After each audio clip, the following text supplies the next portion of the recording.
Hey gang, welcome to another edition of Doc's Dumpster, where it's a review of the movie Wayne's World 2. Well, this time around, Wayne and Garth are doing their public access show from a factory in Aurora, Illinois.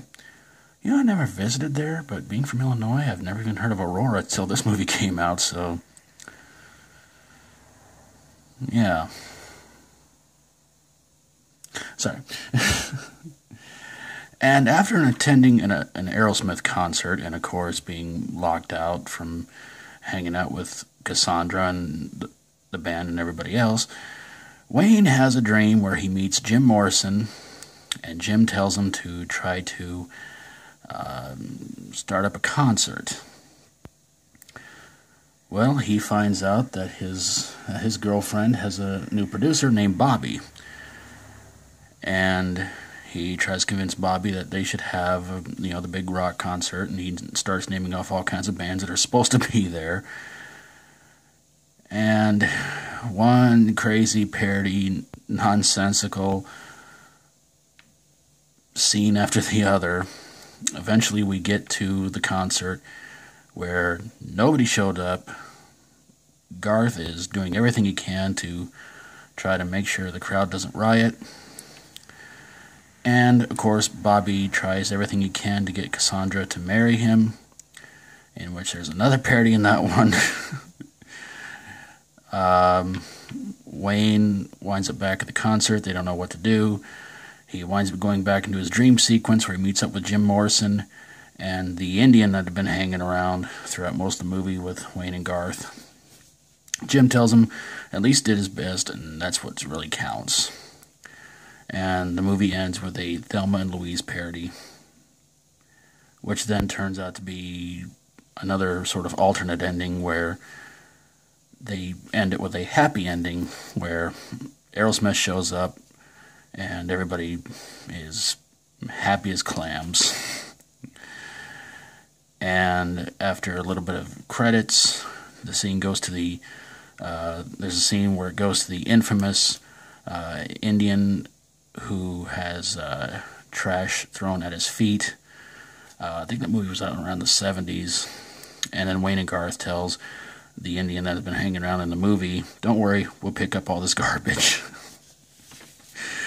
The movie stars Mike Myers, Dana Carvey, Tia Carrere, Christopher Walken, Chris Farley, Kevin Pollak, Kim Basinger, and Ed O'Neill. And the question is, does this movie belong in a dumpster? No.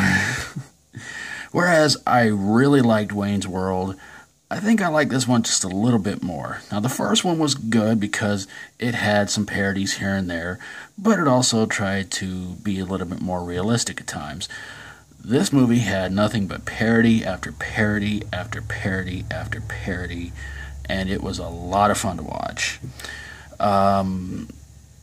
It is kind of a shame that there was no Wayne's World 3. But there are rumors going around that there's a possibility there could be.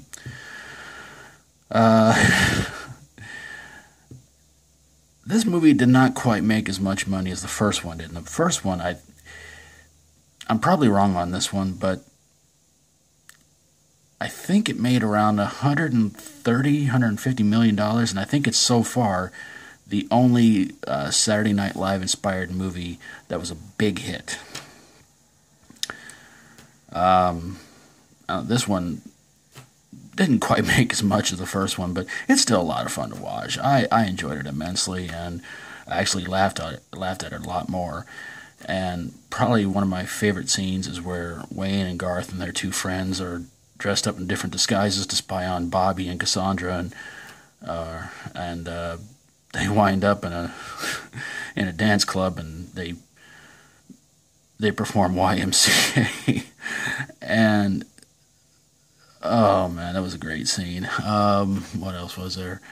Probably another one is where Wayne is trying to figure out where the church is, where Bobby's getting married to Cassandra, and he goes to a gas station, and the guy trying to tell him is just it's just not really doing it for him, and he asks for a different actor, and walks in Charlton Heston. And he makes Wayne cry. Oh, this movie's a lot of fun to watch. Oh, man.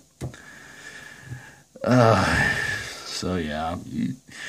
If you've seen it, I'd love to know what you guys think of it. But there you guys have it. A review of Wayne's World 2.